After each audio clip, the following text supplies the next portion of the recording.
Hello, and welcome to episode 3 of the Britpops podcast. I'm Leo.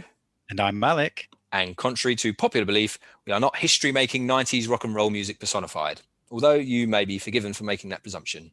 We are, in fact, two humble British fathers. That's all. Just two very talented and handsome British fathers that exude, nay, precipitate humility. Ladies and gentlemen, welcome. And also to you, Roger. Today, my good friend Al and I have a good old catch-up, a team brief, a status report, as it were, as we update you and each other about how life is at the moment. As a pair of new dads, what have newborn little girls, life is never dull. And we talk about houses, past and present, cellar renovations, jobs, and TikTok, believe it or not.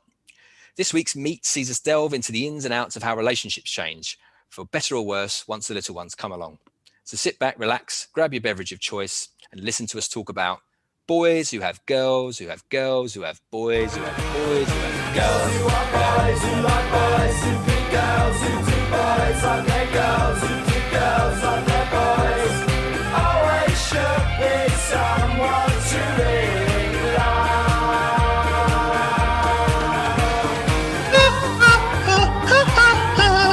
Ow, ow, ow, ow. Very samey. Very samey, that song. This house is a jungle. Fucking call the police. They don't swear, Al. No, I know. No, Damon wouldn't do that. No, but the Gallaghers would. Yeah, they would. And that says it all. And I thought during that video of watching Girls and Boys that Damon Albarn looks like a Gallagher brother. Never, certainly in the early days. It's the heavy brows. Heavy brows. They're all sporting them. Floppy fringe. And I just wonder if that is actually where the Gallaghers took their... No, they didn't. They famously tried to emulate the Beatles, didn't they? The Gallaghers. Famously. Yeah, they did. Famously. Welcome, everybody. That you just heard there is Girls and Boys by Blur, released in 1994 from the album Parklife. Their third album, Leo. I know, and he looks about 12 in the vid. Looks like 12. I'm like, what? I thought they came onto the scene, right, because Oasis, it's the same time as Oasis, isn't it? That single they released definitely maybe in 94, and they were one of the biggest kind of rivalry things going on for the decade. Yeah. To-in and fro-in the charts and all that. Battle of the Bands, North versus South. It was... Exactly. But Parklife was the third album. What the hell? That blew my socks off this morning when I was looking at it. Blew them right off. I only found one of them. So, a little bit of info for you. Written by Damon Albarn, right? Now, I always want to say Damien Albarn. And it is Damon, not Damien, and it's definitely not Albarn. No, it's not. No, but I was just having a little Wikipedia, a little wiki peek, and apparently he says that it was like a tacky Essex nightclub scene, guys and girls feeding at the watering hole. That's what's going on. Yeah. And the bassist Alex James affectionately described it as disco drums, nasty guitars, and Duran Duran bass. There is something of the 80s about that song, actually. Yeah. So. Exactly. So when we're watching it, how does it hold up, mate? Well, the video doesn't hold up, full stop. No, it's shit, isn't it? We could talk about that. The song, I was saying to you, like, I always in my mind, because Damon Albarn went a bit more highbrow as time progressed. Yeah. He got a bit snooty compared to the Gallagher brothers. Oh, that's not hard. But he's done some pretty out there creative stuff, and even the Gorillaz thing, like just the thinking behind a fake band that's a real band. Like, I don't know. It's clever. That song isn't particularly like highbrow, is it? It's about 8 words in it, repeated I know. ad nauseum. But yeah. Actually, it does sum up a kind of, that 18 to 30s period, 18 literally to 54-year-old. But preconception. That point where all it is about is groups of girls and groups of boys, and everyone's sharking for a while, aren't they? And we've totally going done on holiday down to Greece and totally done that. Yeah, all of that. And that's the thing, innit? Colder police. And I said, didn't I, when we were watching it, I wonder if he said Greece because that's the only thing he could think of to rhyme. He wanted to say police. Maybe it's the only reason he said police. Because he was like, no, I'm going to say Greece. Even though, even that's like Damon, but that's really hard to... No, that's where I want it to go. But yeah, I was looking it up, wasn't I? And apparently he got the inspiration for this whilst in, I think it was Magaluf. I no longer have the stuff in front of me. And Didn't record the video while he was in Magaluf though, did he? No, that is a green good point. screen all over it. All these glamorous Mediterranean holidays going on behind them whilst they're in a definitely shambolic scenes. Mouldy basement in Hackney. No doubt about it. That is true. They weren't on holiday. No. And the cameraman was continuously falling over whilst trying to film. Shambles. Probably stoned, or at least on something, Damien Albarn. Allegedly. I think he looks a bit... And the way you can tell he's lip syncing, obviously, and none of them are playing any of the instruments, because he's when he's mouthing all the words, he's doing that thing that people do where his tongue looks like it's trying to escape his face. What do you reckon the budget for that video was? Seriously, like, have a punt. How much they spent to make the vid? 200 quid. Do you reckon that little? Like, seriously? I don't know. Like a bit of green screen and a bit of editing, and maybe like $1,000. What do they spend on a video now? No, listen to us. We just sound old. We are, aren't we? But yeah, but this is the problem when you get older, and I don't necessarily think it's a problem, but you find things that are really inane very interesting. More and more, increasingly so, which isn't very rock and roll. So yeah, like rambling podcasts you just tune into that aren't about anything. No, like you can zone out, crash your car, like. You know what I mean? It's please, sir. We need you, sir. Don't crash your car. Oh yeah, welcome back, Rog. Cheers, Roger. Yeah, nice to see you back. We promise we won't take you for granted. Okay. Anything else to say about that video? Absolutely nothing. No, it's shit, isn't it? Yeah, it's not. Like they've tried to be clever. The moths around the light bulb at the beginning, moths to a flame. That was the idea. Yeah, proper musos, weren't they? So as you can probably imagine, it has nothing to do with what we're going to talk about today, really. Like babies, sorry, it does have something to do with what we're talking about, because we're going to be talking about relationships later on. And we're boys that have had girls that want boys as dad. There's girls and boys are involved with everything, aren't they? So actually, absolutely. So there's a loose thread there. Basically, we're going to be talking about relationships. So we thought, because we're really clever, we would use the song Girls and Boys by Blur. Very funny watching that video. Okay, so today we're going to be talking about things to do with our life right now. So where we're at with the girls, a few tidbits, a bit of a status update about, what's going on with our lives right now. We're also going to be talking later on, like we say, about dynamics in relationships. And we've mentioned that a few times in previous episodes. We're actually going to discuss it today and get into the meat of it and really, really discuss. More meat, less gravy this week, eh? Yeah, but there is still a little bit of gravy. Got to have a splash. So, but what we should do is probably, I need to crack my drink. I'm thirsty. What you got? I'm on Recorder-Lig. Recorder-Ling? Record it. It does sound like somebody drunk trying to say we're recording. Yeah, we're Recorder-Ling. Yeah, Recorder-Lig. Premium. Is it not Ling? No, it's Lig. Oh. Yeah. Can you say? Is it backwards? Yeah. Have you been saying Recorder-Ling? Yeah, I have. There's nothing wrong with that.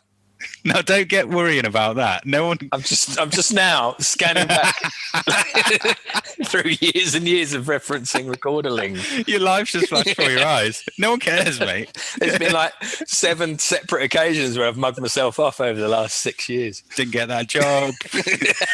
Didn't seal that deal. Relationships have failed because of it.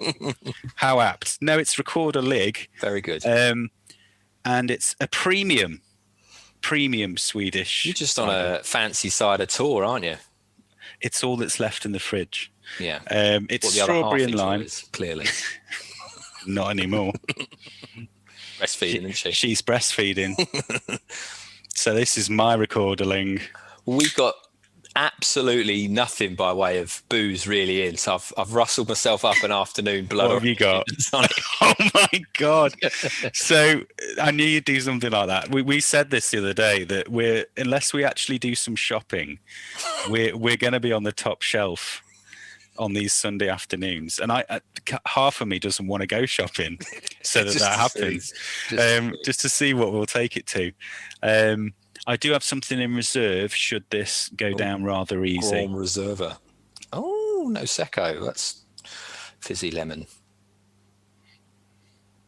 Yeah, I don't even know what it is. It's all right. I went quiet because I've just read it. Showing things up to the camera on a podcast. Again, I know.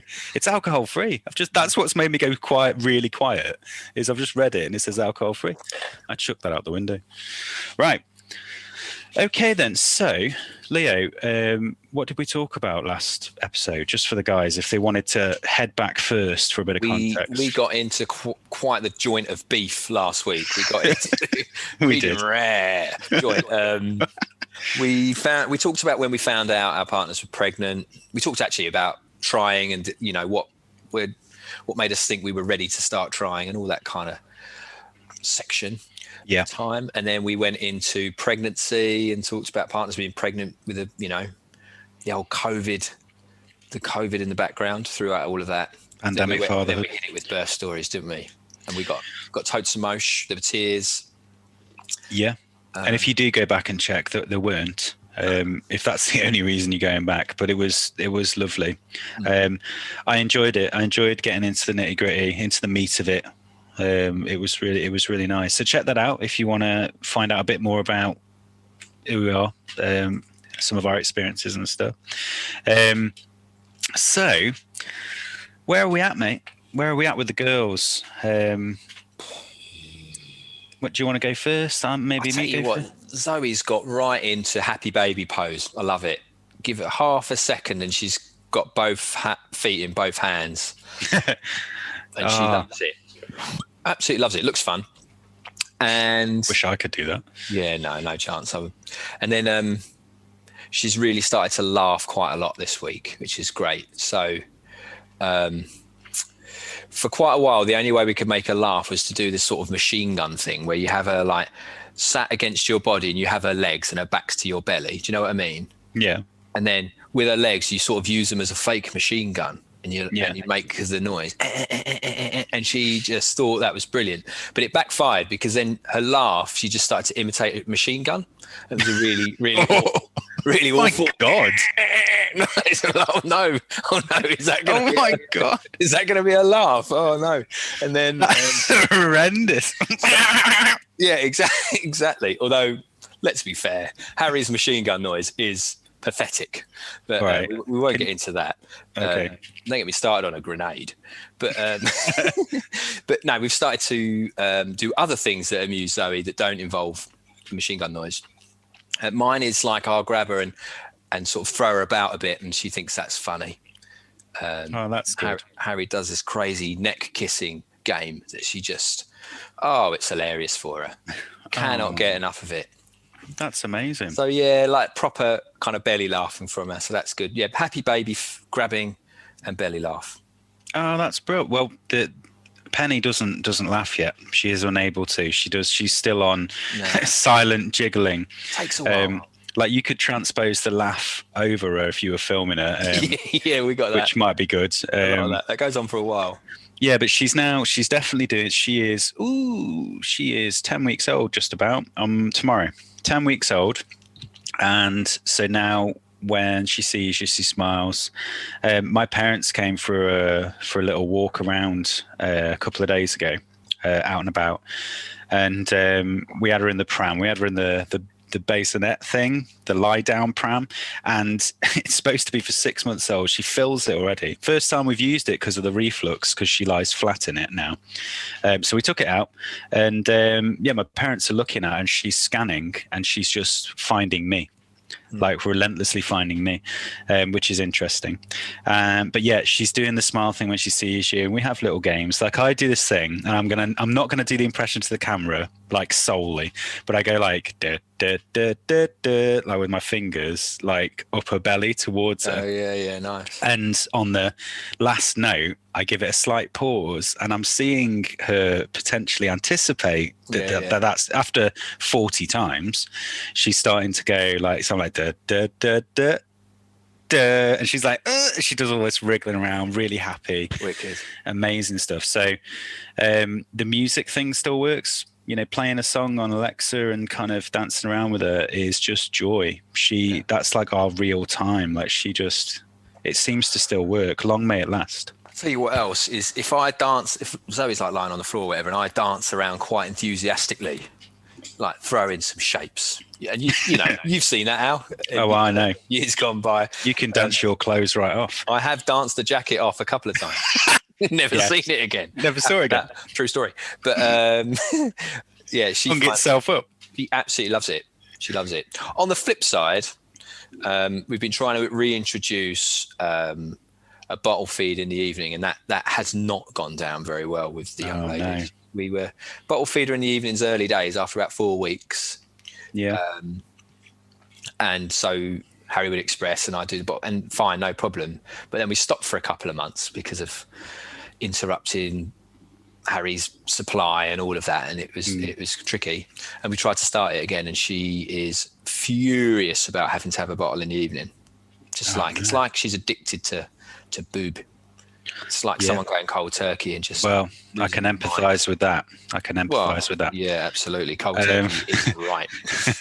I mean, just the boob, not the milk. I mean, that's not be weird. Let's not get weird. No. But she, I feel I already have. So we've had the bottle thing where Penny went a bit mental about it to start with. Then got really good. We do like once a day. I'm worried that if we do that, maybe we'll have a similar thing. But at the moment, she seems okay with taking that one. She doesn't. A million things to worry about, isn't there? I wouldn't bother. Oh, I know. But the main problem we're having at the moment is, and there's a couple of things to this, but is now when we're trying to put her down, she does like half an hour naps throughout the day, and we've got the skill set down of putting her down, like I think I said in the last episode. But she is now doing this thing where she screams in anticipation of that. So she was fine, yeah. So we're thinking maybe she needs longer to be awake for longer, like she's matured a bit. So we're trying that, and we're still feeling it out because she'll yawn 15-20 minutes before she needs to actually go down. So we're trying to, and today I was doing the whole process, dancing, bit of singing, bit of moving up the stairs a little bit, rhythmically kind of setting it all up, and she knew once we were in that room. And I'd actually got her in a sleep suit, you know, the one that stops them from startling themselves, and then put her in the bed and in the cot, and she was fine for like 2 or 3 minutes. So just watching her to make sure. And then she started like we're trying to get it right. So hitting a moving target though, isn't it? Any of your routines, you're getting a routine for a few weeks and then you have to shift it up again because everything's changing. And it's really stressful. It's really, because I hesitate to say that this is probably an unreasonable or unusual amount of screaming, but I feel like it might be. Like somebody would have to. Must be. Yeah, I feel like somebody would have to show me their footage of their baby doing something similar for me to be reassured. Like it's so unreasonable. And talking about rooms and stuff, like I've had it with Zoe a few times where she's screaming, and you're trying to settle her because she's supposed to be asleep or whatever. Yeah. If I cross the threshold of the room, stops. Yep. I've had that a few times. Yep. Same thing. If I go into a different room, yep, it will just stop. And it's literally across the threshold. Yeah, same thing. So that suggests that she doesn't want to go to bed, right? But they're knackered and they should. Yeah. So that's the dance that we're doing. The other thing I was going to say that's feeding into that potentially is that you know, we mentioned in the past about the potential dairy and soy intolerance that Penny's got. We've narrowed it down. We think it is. We're avoiding dairy, but we think it's soy. So basically, a few days ago, probably like 5 days ago now, we've been avoiding soy and dairy for like 2 weeks or something, and we feel it's been helping on the doctor's recommendation. And we were having some tasty noodles the other evening. I prepared them. Sam sent me the recipe over WhatsApp. You know, we were both in cahoots on this one. Fully made it. It's made with soy sauce, which is made from the soy protein. Didn't realize, didn't put that together. In my head, soy is like a replacement for milk. Yeah. So it's that sort of thing. And it's in like certain flours for breads and stuff like that. But yeah, made a full meal with it. And when we were eating it, we were like, oh, this could probably do with a little bit more soy. It's really tasty. And we're there sloshing it over the meal. Anyway, so a feed occurs after that at some point, a couple of hours later, whatever. Merry hell. Absolutely. And we were like, it's got to be, because it was so bad. Like the arching of the back, like so stiff, going mental, inconsolable. You can tell that she's got tummy pain. It's just like, oh, FML, what the hell? So we don't know if what we're experiencing now, because it's fairly recent that she's anticipating the bedtime thing. We don't know if it's just that she's still gripey. She's still got bits of diarrhea and stuff like that. So yeah, that's fun and games. Yeah. So that's been quite hard, but in the morning, we have these wonderful periods of time where she plays for longer, and we're still doing the eat, play, sleep thing because of the potential reflux. She still throws up a lot. Now, you saw that picture the other day on Facebook with me. Yeah, that was a good one. That was a doozy. That was a doozy. Yeah, she painted me white.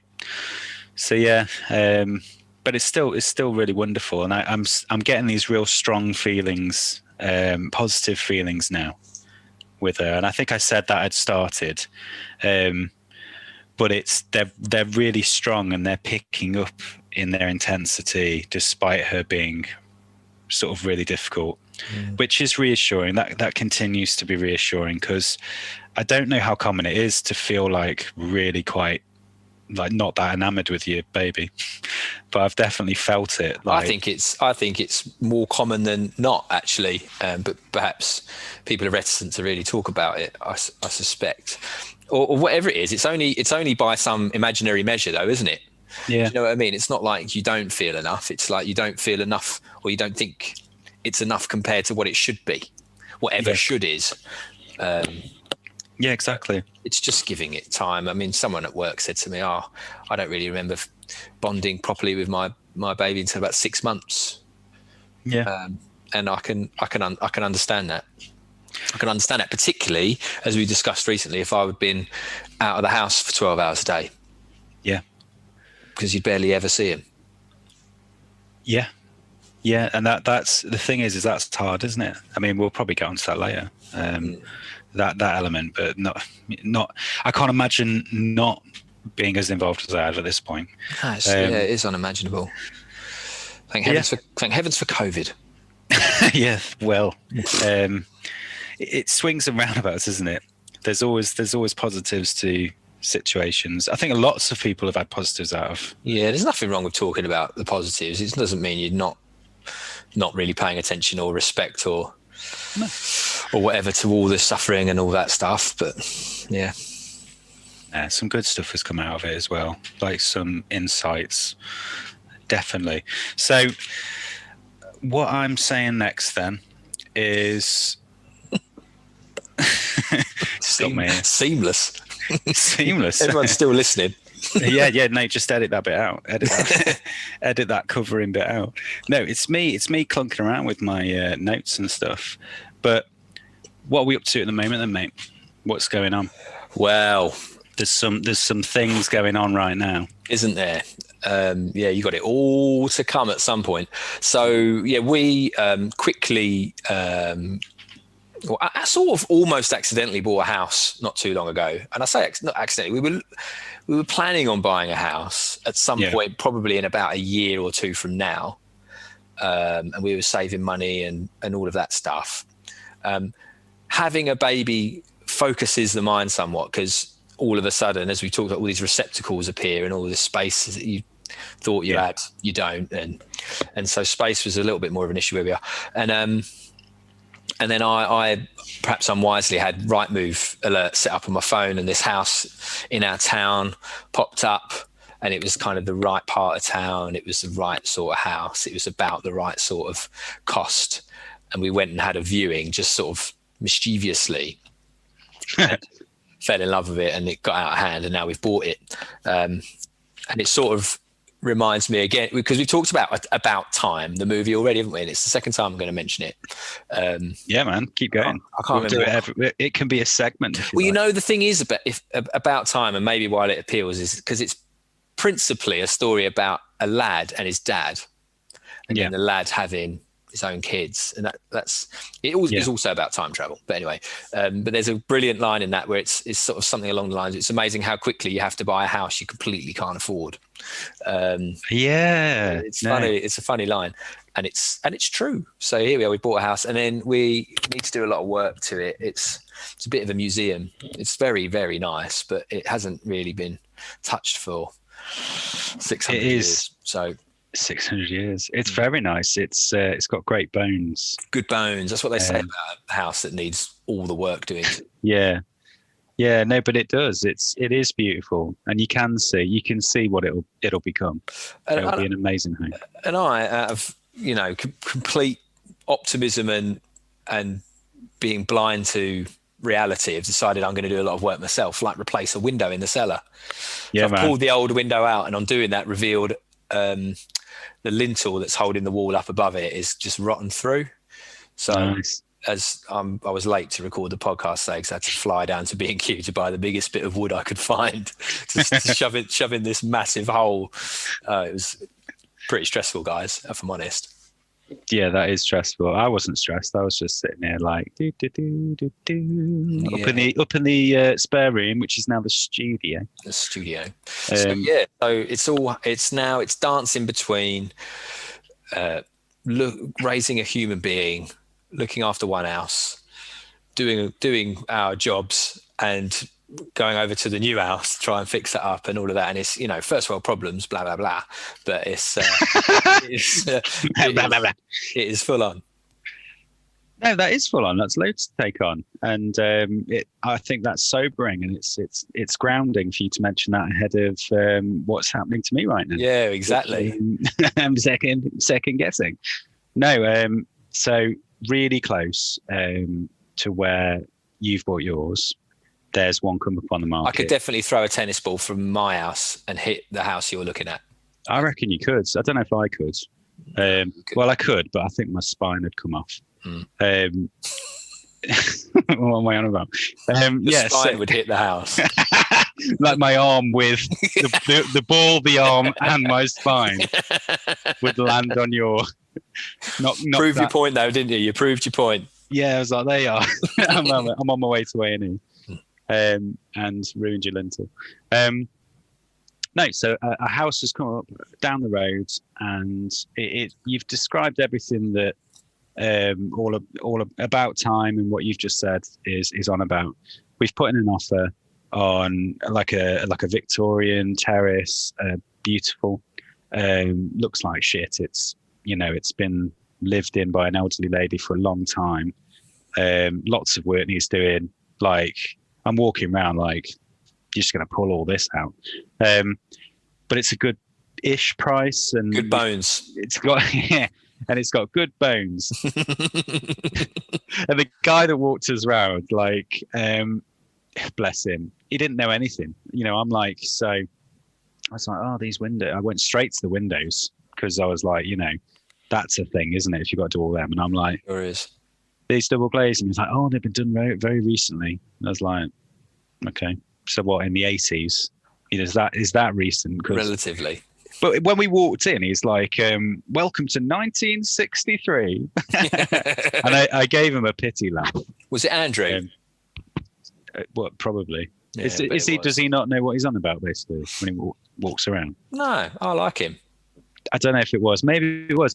to be fair, it might be that he hasn't had much chance to look around, but I'm like, what's that? And he's like, ooh, let's have it. And he gives a little pull at it. And, we think there's a tank in the third room underneath a box, which is kind of shut. And A tank? A water tank or something. Oh, right. Okay. And I'm like, no, a military grade. And I'm like, well, does that come with it? I want that in the contract. You think it's a tank? So I'm like, Did you not pull the massive dust sheet off it and just check? It's like, well, can I just have can I pull the cloth off and see? Absolutely not. You don't own it. Okay, well, this is a deal breaker. That could be a small tank. Is it a tank, or is it an elaborate You meant water tank. skeleton? Is it an elaborate cardboard? Yeah, tank shaped.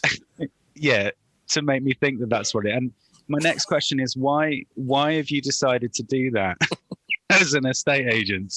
Because it's working. I want the fucking house. It's sold. But yeah, anyway, so we're in the third bedroom and we've already looked at the floor plans and we're like, oh, we're having a bathroom up there. So when we walk into the room and there's a weird box shed thing in the corner, like a mini painted, it's all sealed up. Anyway, he doesn't know what's in it. He presumes a tank. And well, that's good. That would have to go, wouldn't it? Oh yeah, stuff like that. And then there's polystyrene ceiling in the master, and that's all got to come down. And then stuff like that. I can't remember the ins and outs, but I kept asking him things. And he's like, oh, and I'm like, so how much would this fetch? And he said something ridiculous. And like, that's bollocks. So yeah, that was a very interesting experience. But yeah, we've put in an offer and we are purple bricks in it. Because now that we've put in an offer, we want it. And we're struggling not to make plans. And drum roll, it's got a cellar. Oh, we could be cellar twins.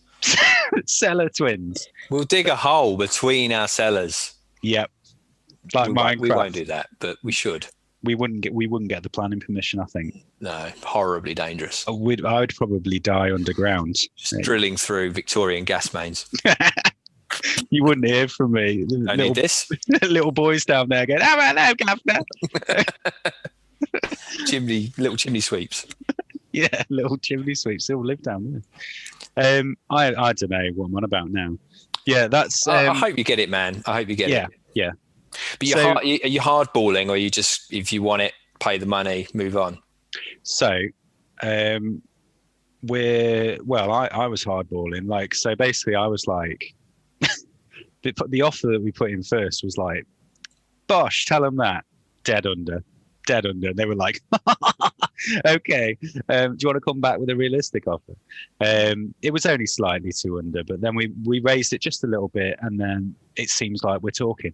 So that's quite good. And I was relieved because we were considering going quite a bit higher. And I was like, no, let's rein it back in. Because you don't want to miss out if someone swoops in with an offer that you. Yeah, no, exactly. So hopefully, as long as we're out of the running immediately, somehow we can go up to asking price. And that's the clincher, isn't it? That we're well under at the moment in the negotiations. So if they think we're at some sort of ceiling, no. We've got a long way to go. But if I've said so, if we feel like we're losing it, we'll just go right, asking price, and we're not in a chain. There's no baggage. We're in. Make it so. Ensign. Yeah. Make it Worf. Very obscure Star Trek references right there. So, but do you know what? The fact that you've got that, this could happen. I really hope it does.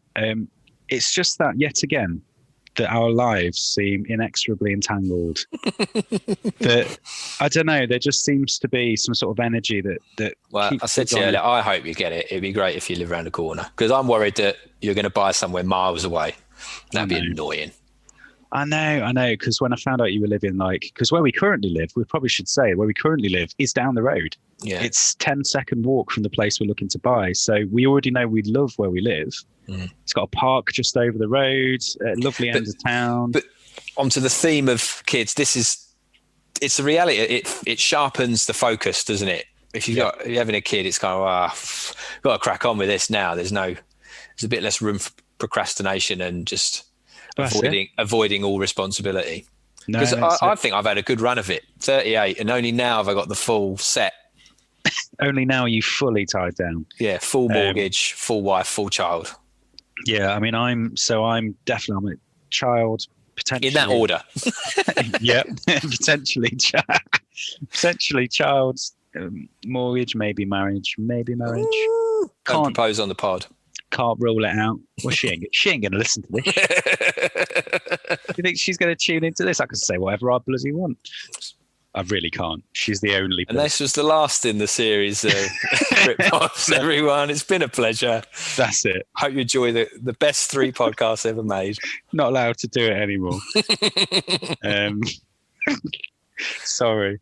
But yeah, I mean, so the thing about houses is that we've lived together a couple of times. And I don't know if it's worth letting them know how many different places we've lived that are the same. I've lived in loads of places, Al. Oh, I know, but you go first. I'll count mine up. So we nearly lived together way back when I was on Church Street. That we were kind of talking about it, moving in, and then you went off to New Zealand, went traveling and all that. It didn't happen. Yep. So there's that. We ended up actually living together on Old Road, didn't we? Yeah, 88. No, it was in 2011. Nice. Number 88. Look it up. Very cold floors. Yeah. But near the Pheasant Pub. Actually, it is, and we didn't really frequent there, did we?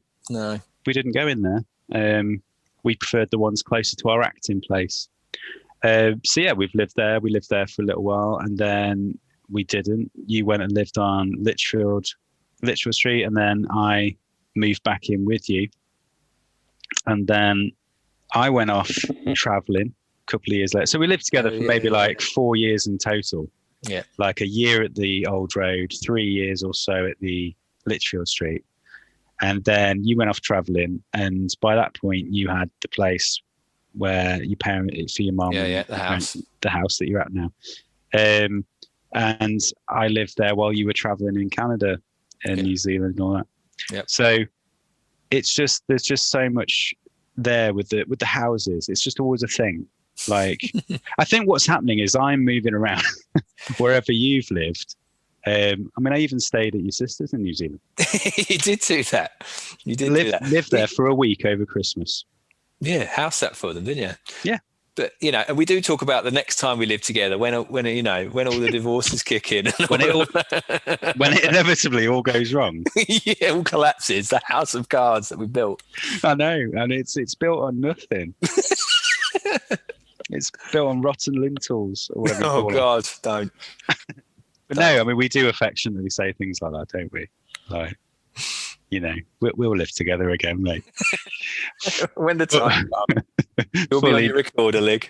I'll be on this. Oh, hang on. Yeah. Recorder lig. Yeah, I will. It's actually quite tasty, that is.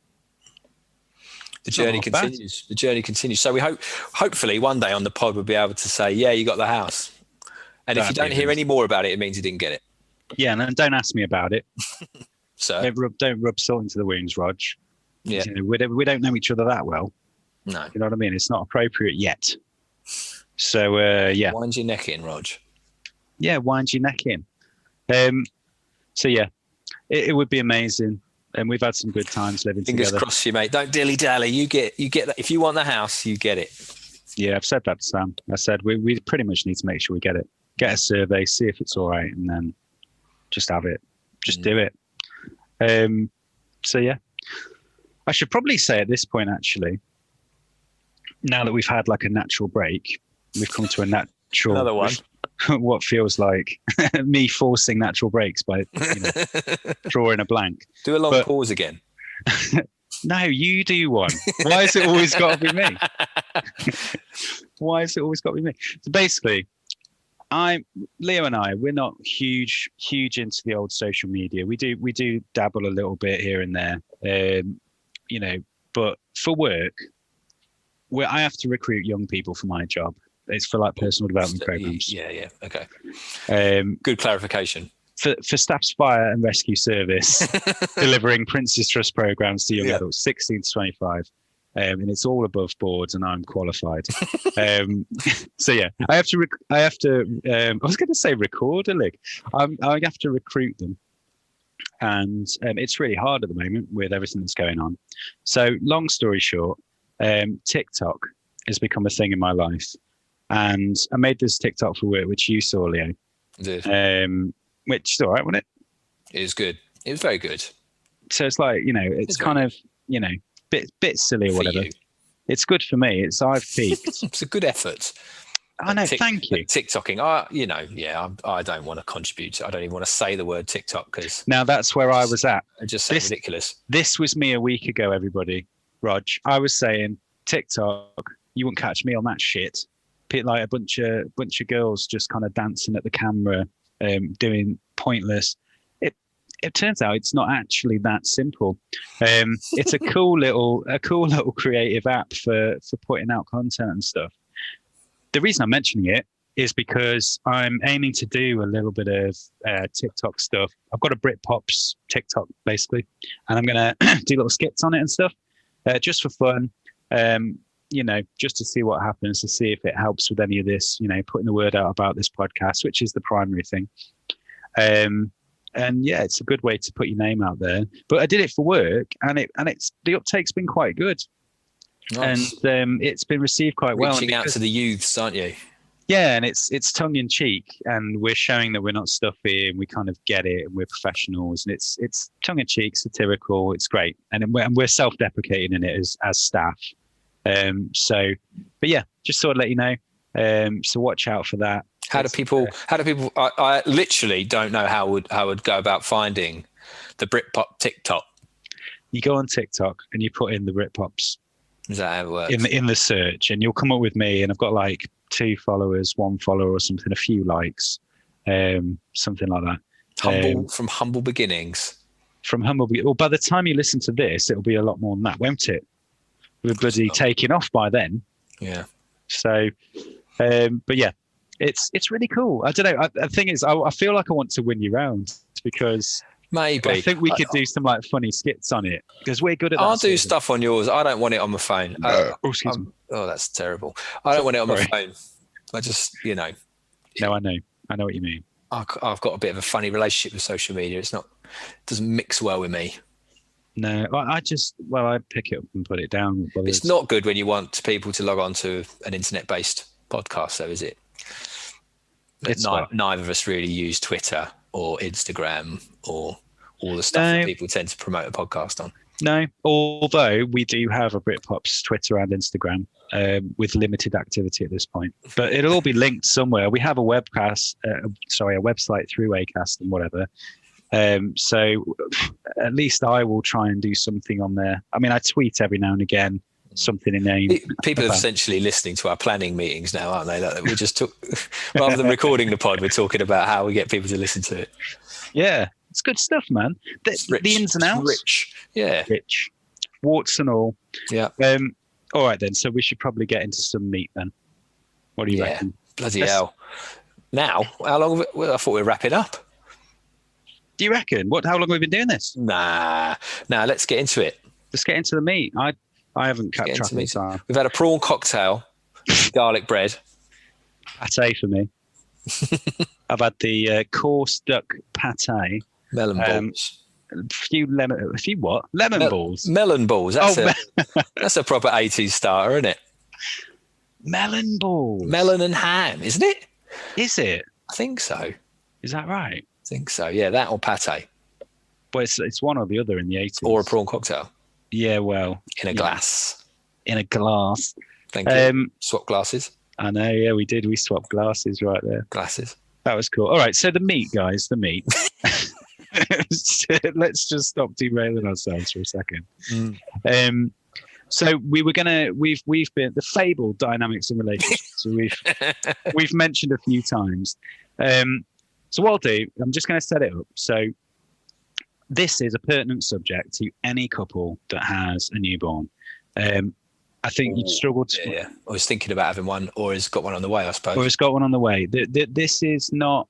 I don't think that there is any exceptions really to what we're going to talk about to some degree. It's definitely something that we will have experienced. I have definitely experienced things to do with this subject, but it's basically the changing in your relationships once you've had the baby, once it arrives. And if you're expecting, this might be useful. So what I've done is I've researched a few things to help set the scene around what we're talking about. So like good2.com reckons that a fifth of parents break up in the first year after having a baby. And the Sun mirrors that as well with their findings. A fifth, so 20%. The Sun newspaper? Yeah. I know it doesn't sound that reputable. Doesn't sound too robust to me. But some people, yeah. Well, it happens. It does happen, but I've seen that touted a lot. I get all my science from the Sun.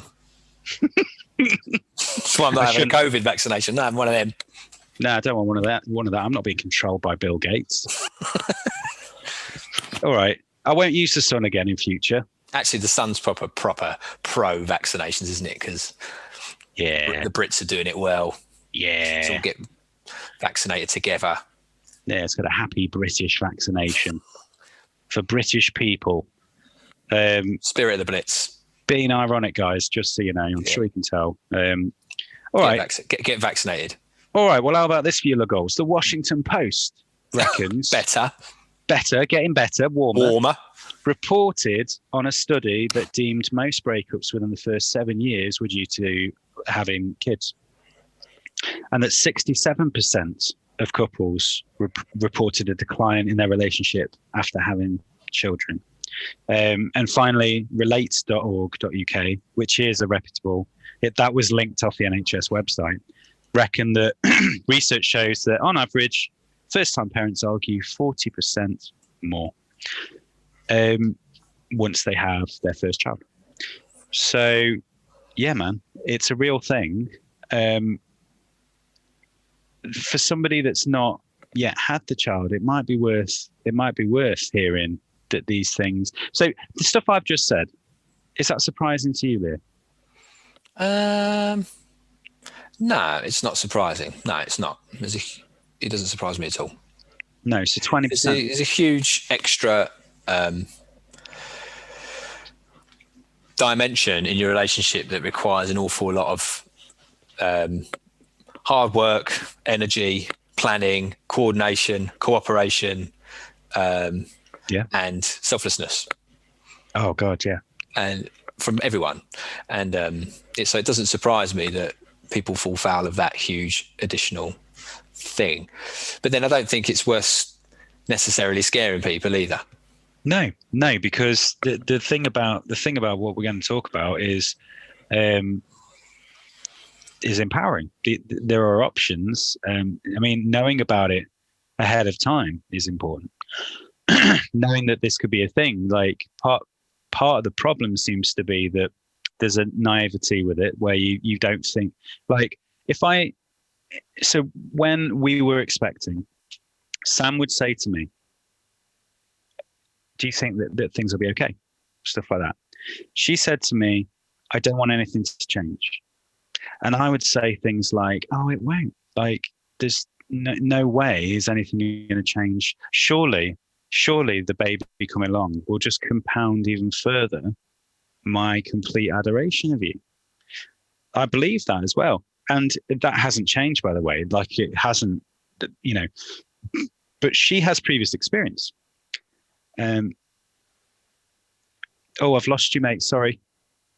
Sound's gone. Sorry about that. My fault. Do you think the fear of things changing or not wanting to change is perhaps the problem? Everything will change. And if you're struggling to try and hold on to the relationship pre-baby, that's a kind of a battle you're not going to win, because it's not going to happen. It's not going to happen, is it? Yeah, that's a really interesting point, because yes, you don't get a relationship that doesn't change when a baby comes along. I think that's why this episode is devoted to, or in part to, the dynamics changing in a relationship. It does for a multitude of reasons. And Sam saying those things is her feelings of love and worrying that they will change, partly because she knew that they would. She has previous experience. She has a daughter, stepdaughter. I have a stepdaughter that's that she knew from past experience that there was more, that the arguing and stuff like that, how much time the baby takes up, which if you don't know, it's all encompassing. It doesn't stop. Once they're here, that's it. You are concentrating as a couple, with all of your focus, and you guys aren't always focused equally as well at the same time. You might be less focused than mum for a little while, and have more space to be thinking about your relationship. Mum might be very focused on the baby rather than you. It might be fine. It might be that you both very open about it and feel like you're doing okay in that regard. One of you might feel aggrieved, the other might not. That sort of thing. It's an interesting point, though. Excuse me. It's an interesting point to say that do people tee up that potential problem by did you say by bringing it up in the first place? No, I just mean, if in your mind the concept is, I don't want our relationship to change, I don't want the baby to change our relationship, you're going to be disappointed. But I suspect a difficult task to set yourself as a relationship that we want it to be just like it was before the baby. It doesn't mean it has to be less. I'm not saying it has to be less loving or less passionate or less connected or whatever. But it will be you plus baby, and there'll be a different sum that you're doing, isn't it? Yeah. The arithmetic changes. The equation. The answer changes as well. Equation's the word. And I just think, and I worry that, I would worry that kind of trying to hold on to just how it was before, but with the baby, is probably putting yourself under strain, isn't it? Yeah. And I was just double checking. I thought that's what you meant. I was just double checking. I didn't want to go down a tangent that you hadn't suggested. So yeah, no, absolutely. And I think I'm just going to talk a little bit. I'll talk a little bit about my experience so far. Just in that, it might be helpful to people. I feel like I didn't truly understand how much it would change, and it's mostly wonderful, by the way. It's changed my life has changed for the better by Penny coming along. It just all makes sense now. Like, it's amazing. And me and Sam and I are great. We are. And the reasons I am confident in saying that at this point, and it's because of communication. And it is because of looking this stuff up in the quiet moments on my own and being like, okay, because Sam and I had a very, very strong relationship that was different than it is now. It's stronger than ever in a lot of ways, but it is different. The relationship we had before was me and her, sometimes Imi, 50% of the time. And then, so a little family unit there, but it was, me and Sam. And she adored me or whatever, and I adored her. Baby comes along, and that does change. I didn't expect to feel lonely a couple of times. I didn't expect it. I knew it was a possibility. I know beforehand that postpartum depression is a thing that men have too. Absolutely, they do. They lose their identity potentially, feel sidelined, unimportant. I think I read somewhere about 24% of guys can feel sidelined or something, completely sidelined as well, like to the point of like really stresses them out, makes them depressed. But yeah, I wasn't quite sure, even though I'd looked up stuff, I wasn't quite sure that I was prepared for. I did feel it. I felt lonely at one or two points. And I think I felt slightly resentful a couple of times. It never got as far as jealousy. I've never felt, and this is genuine, I've never felt jealous of Penny or Sam's like pure unconditional love for Penny. I've never felt that, but I've felt slightly aggrieved at the difference, and not consistently, fleetingly. But there's that element, and then the tiredness and stuff like that. Sam and I have we never used to bicker, and we have bickered, particularly in the last 4 weeks or something. I was thinking about this because in my job, I did quite a lot of work around the role of sleep and people's well-being and people's health. And I've told you all about this book, haven't I? Al? The book. The book's reads. Just read it. It's like I love this book. It's by a guy called Matthew Walker, Professor Matthew Walker, and it's called Why We Sleep. And it's like the latest science and understanding of literally why human beings sleep, what goes on in the brain, what is the true meaning of dreams and the function of dreams in terms of your kind of brain and memory and emotions and processing and all of this stuff. It's just like a fascinating book, and it's all like proper rooted in science. Only a few studies conducted by the Sun, all the others like done by major universities and stuff like that. But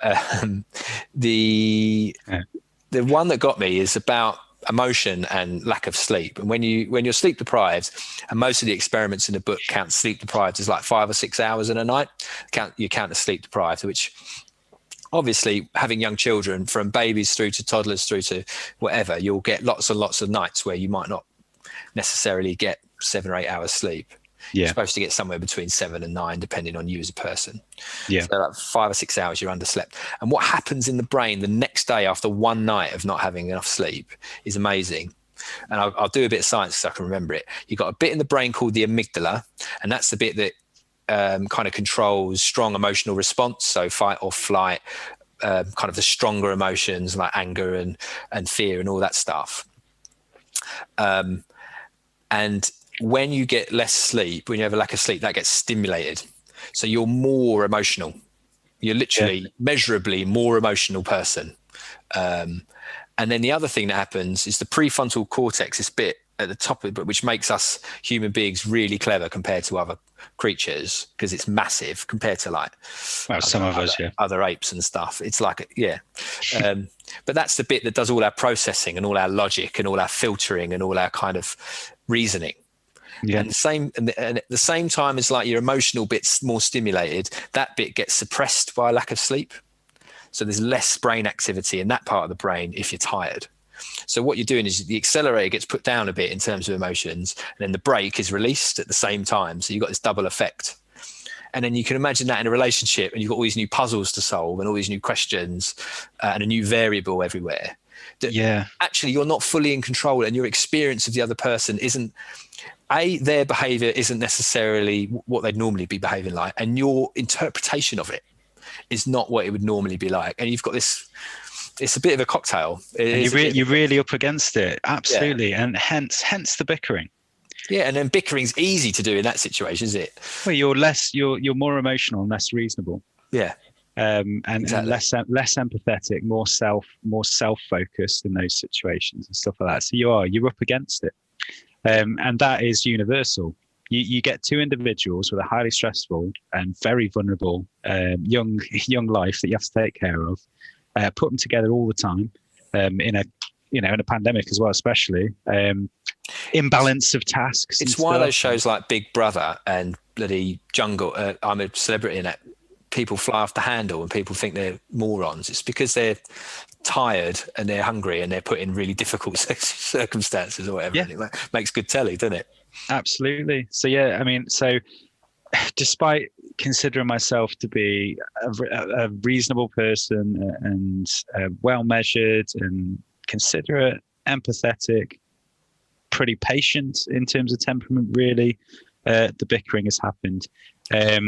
And it might not be worth paying too much attention to just how you're feeling in the moment all the time, because in that period, and particularly when you're really tired, what you think you're feeling might not be a true reflection of the circumstances you're in, sort of thing. Exactly. And what you think they're thinking or feeling as well. So, and that brings me to, so I'd had the feeling lonely, feeling a little bit resentful of how things were, because having the baby when she was really young, didn't do much, but huge periods of time on my own with her sleeping on me, and I would hand her over to Sam and it'd be like, oh, see you later then, and all that sort of stuff. So all those kind of emotions going on, like missing who we were a little bit, which I didn't expect. Yeah. Which I'm probably entitled to. That's normal. What I decided to do like 2 weeks ago, maybe now, is it was like 10 in the evening. Penny's just being fed, and I, just sat down on the end of the bed, said to Sam, "How you doing?" And we just got talking. I said, I feel like we're dragging a bit of baggage along with us at this point. Like when we're crossing paths or passing ships, and we hand a baby across, and there's a little to and fro, and it's not that savory, and then you leave it. There's no time to make reparations and stuff. I said, I feel like we're dragging a few things along with us, and I just wanted to have a chat. And I felt very vulnerable doing it. But as we've previously discussed, I made the decision when I was with Sam to be honest always, if I could.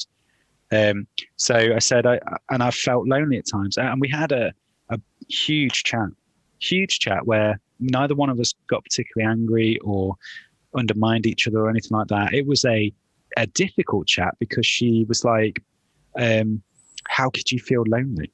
Like she actually would say things like, well, I don't feel that way. And like, I'm allowing her that as well. I'm being like, yeah, no, you hormonally, physiologically, mentally, you are in a different place sometimes. And that's okay. Like, this wasn't about sex, by the way, at all at this stage, nothing to do with that. That is a given that was not going to be a thing for a while. This is more to do with reconnecting and letting her know. And I said I felt lonely a few times, a little bit resentful, and I get that it's probably irrational. And when we bicker, it's not about you or me necessarily. And she mirrored a lot of that. She said things that she'd found frustrating. She said that she felt like she couldn't speak to me at a couple of points because she thought she was doing my head in. So she was worried that she was pissing me off. So I had to check myself and be like, I'm giving her the impression that she can't talk to me. So anyway, it was hugely valuable, and it really, really helped.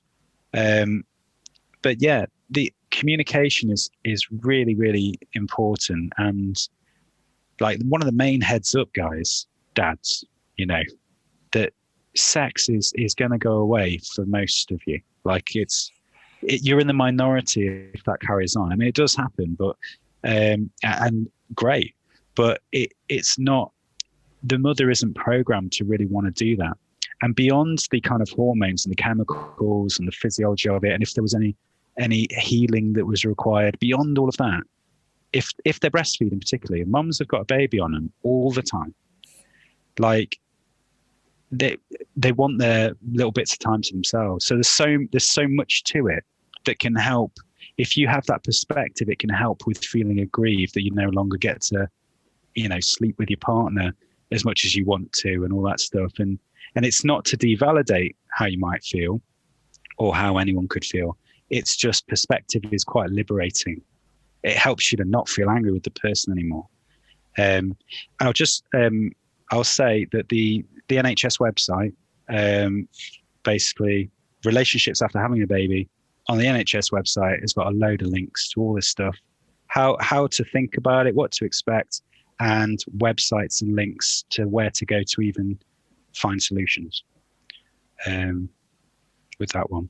But I mean, how have you been? Like, has it been great? Has it been, I mean, it must change, but you guys have such a, I don't know. I don't know. I think, it is perfectly possible, and it's definitely happened to us where we can have little quiet moments when we're sat on the sofa next to each other, and it's kind of like you turn to the other one and say, oh, miss you. Do you know what I mean? You've been in the house together all day. Yeah. You can miss the person. Like, and we occasionally lament and joke around about life pre-baby and what we'd be doing right now and how quickly we'd leave the house, or we'd just be doing this or fixing up the house. I mean, we'd just be there all day. We'd stop for a sandwich, and then we'd carry on painting and decorating and breaking windows and stuff, and you just do it. None of that happens, and it's like this tag team thing where I'll have the baby and I'll go for a walk, and Harry gets a couple of hours run at and because of the practicalities, I suppose, of spending a bit less time together doing stuff, because you can't have a baby in and around whilst you're sanding walls and stuff, but yeah, it's apparently frowned upon. Some. I don't know whether it helped. I don't know whether it helped as in around, my sisters when they've had babies and sort of seeing how they've dealt with it and seeing that kind of firsthand. I think that's important. I mean, you guys don't really bicker though, do you at all? Like, you don't have that kind of dynamic anyway. No, not a lot. No, not a lot. We'll talk, and I think we're quite good at the communicating bit, and that's quite lucky, really, that we communicate in a good way and know where each other's at, and we do check in with each other. And it's it's tricky because certainly there's the level of fatigue and sometimes frustration because used to getting this many things done on the list and not as much being done now because you've got humans to look after and nurture and all of that. And that's a bit of a roller coaster. You have good days, good hours and bad hours, but have you ever we've been all right. We've been all right. Well, that's good. That's really good. I mean, and like I said, I will underscore and say that I think we're doing really well. I think the thing is, I have to be fair as well to us both and say that, for the first 2 months, for the first 8 weeks, or maybe 7 weeks, we were homeschooling Imi half the time as well. And she wasn't towards the end of that period before they were allowed to go back. That's been a massive challenge for everyone, isn't it? Trying to do jobs and homeschool. And then if you've got a baby, I mean, wow.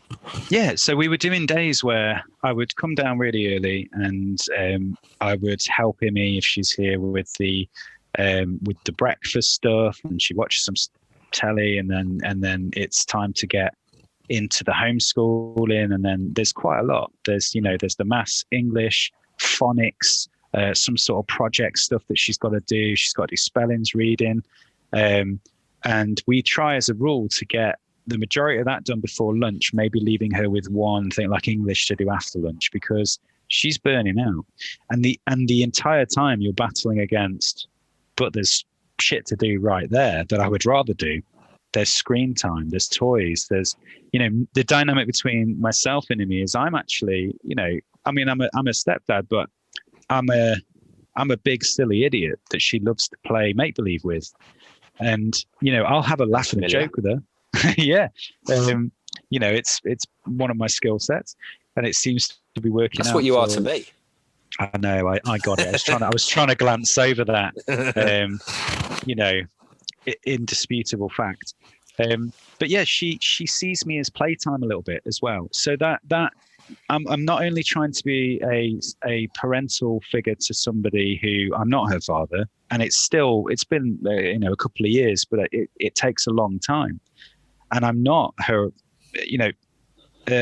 Sam's previous partner and Sam are the parents, so I fit in there somewhere, but I have to take a lead, and when I'm on my own with her, and I have done the odd morning where I've got Penny as well, so Sam could nap. Woohoo! Like that's quite a lot, man. I can't imagine it. But you do it like we look back on it and think, oh my god, how the fuck? Like I can't even get my head around it. But you just do it, don't you? But then, so that's the point in terms of being fair to ourselves. And I feel like now we are maybe coming out the other side of it, like. We don't do the not speaking to each other thing. We just go, right, let's have that out, and apologies are made and stuff. I think like talking about COVID meaning homeschooling for you and stuff. I've talked about this before, but I honestly think I think we would have had a much bigger challenge if I'd had to go back to work after 2 weeks. I agree, and I think life for Harry would have been really hard, and I think she would have been a lot more strung out at the end of the day by the time I come home. And we haven't had that opportunity to communicate when we're not both exhausted at the end of the day, because you finish every day knackered pretty much, don't you? As my experience is, more often than not, you're just knackered and crawl into bed. And there's always shenanigans on in the evening, isn't there? It's like the evening is the hardest part a lot of the time as well. The witching hour. I genuinely think the fact that been at home and we get to communicate and share and understand each other's worlds in the day and dib in and dib out has made a massive difference. And not communicating last thing in the evening when we're both knackered, I think the majority of the time has probably done us a big favour. And that is such a good point. And I think having her mum and dad as well was the other thing I was going to say. So her mum and dad lived 10 minutes up the road. And COVID guidance meant you can bubble up if you've got a kid under 1 for sort of childcare support and all of that. So what that's afforded us is 3 days a week where Harry goes up to her parents for the day. I have 3 days of the week where I can solely focus on my job and work and actually chill out a bit around the house and do bits and pieces around the house and just tidy up a bit. And do you know what I mean? Have a run at that. And she gets help from mum and dad and she can do bits and pieces up there. I mean, she's still got the baby all day. It's still hard work for her, but it's easier than not having her parents about and all of that stuff. And fair play to them as well. They've, been open arms to all of that. And that's been a massive, and things like, if you start to think about what life would have been like without those things, and it would have been a lot harder. And we're just fortunate to have parents that are interested in helping. And, and I don't know about you, if you get to think about maybe someone who's bringing up a kid on their own, baby on their own or whatever. Yeah, I've thought about it. Hasn't got necessarily that much support around them in the moment. That is just mind blowing. Yeah.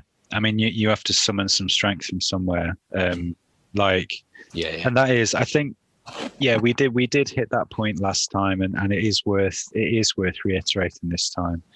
The empathy that this experience has provided for us as fathers, for the mothers, what they would have had to have done on their own all day. And then obviously conversely us being at work and them seeing us doing work as well and the stresses of that and trying to deal with things or whatever. And that helps to alleviate that thing, which is really common, of feeling like you're doing more than the other one. Because it's hard to see the other person's existence while you're not there. And like you say, with the tiredness, the over emotional nature of stuff, you become more self-focused, more self-preservational anyway. But the empathy is really important. And that should probably lead us to saying things like, we're not professionals. We keep forgetting to mention that really early on. We're not professionals. This is just our experience. And if they are still listening, they know it's fine. And Roger's here. Roger, you're here, mate. But if you imagine like how it normally is, then all these statistics make even more sense, right? If this was 2 weeks and then back to work, then you can definitely see how, coupled with how dads can feel about it all, with the mother's sheer fatigue and headspace full, and how they react to that, how they react to each other once you get back in the home environment. That finite time with the baby, not bonding as quick as you might, it's a recipe for disaster. It needs looking at, really, that length of time. Doesn't it? Soapbox. Yeah, where I'm working at the moment, we're in the process of looking at doubling it to 4 weeks. Which it still sounds like nothing, doesn't it? But it's doubling the current allowance, and that's a big move for organisation. It's a big, but it's still. Hopefully things will keep going that way. Well, actually, maybe a lot of workplaces, not everyone's job, because some people's jobs can't be flexible and work from home. So you've got to remember that. But I think lots of people will flex a lot more around the time they have new babies and stuff than they did after this whole COVID. Yeah, it's made a lot of reevaluations have occurred, haven't they, professionally, because of all this. Our chief executive said something really interesting, like the head honcho. He just went, "I have dinner with my kids for the first time in my professional career, and I don't want to lose that." Oh my God. He's like, so whenever this ends and we're back in the offices, I'm still going to be having dinner with my kids a few times a week, because I'm not going to be in the office every day. And I thought that was a really kind of honest, good thing to say. That's awesome. Yeah. That is awesome. Lead by example. Yeah. So I reckon maybe we could think about wrapping it up, mate. I think we could. What do you reckon? That was some good one. Yeah, no, I've enjoyed that. Plenty of meat. Plenty of meat. A nice and some cold cuts to chow down on tomorrow for you. I don't know what it means. I don't know what the analogy means. Just keep saying words, man. We got a nice. That's this game, isn't it? Filet mignon. What you'll notice is they'll let anyone have kids. Yeah. And then they'll let anyone make a podcast about having kids. Yeah. You don't. In fact, there was probably a few more hoops to jump through to be allowed to record podcasts. Yeah, we had to sign up. To fill in a form. Yeah, we had to fill out. I had to put in a password. No, but I think about this regularly. Like they let you have the right to create a person, to force that upon a person. Yeah, you will be alive, and you're idiotic as anything. You could be, and then people might listen to us. Don't know what we're doing, and then we don't know how to make a podcast, but we're doing it all anyway. Can't stress enough that the only thing we know less about how to do a podcast is being fathers. So, I mean, if you're still listening, no, hopefully I am enjoying doing this. 3 episodes in now. That's 3. That's the trio, isn't it? That's the trio, the hat trick. We're in. We're doing it. We have enough to say that we have a series. We should probably tell them what we do. So in mind for next episode, guys, we talk about stories from our past, a little bit more into the lives of the Britpops as they were when they were younger. I mean, we have mentioned that we are actors, that we have a very colourful young past. Damon and young Liam. Young, oh my God, young Damon and young Colder Pele's. Who's who? Well, you're Damien. Oh, Damon Damien Albarn. And I'm not Northern, but I'm not Southern. I'm very neutral. I'm Middle Earth. Yeah. Very vague. Very vague. Just right. Come on. What are we doing next week? So that can help inform what we'll also talk about the development as people. So who we are as people, and that real nitty gritty of what this already has begun to do in terms of us changing. Things are changing all the time. So the evolution, a little bit around the evolution next week. Excuse me. Oh, a nice burp at the end there. Brilliant. Lovely. It wasn't as good as you one in the middle. I know. We can't even edit that out.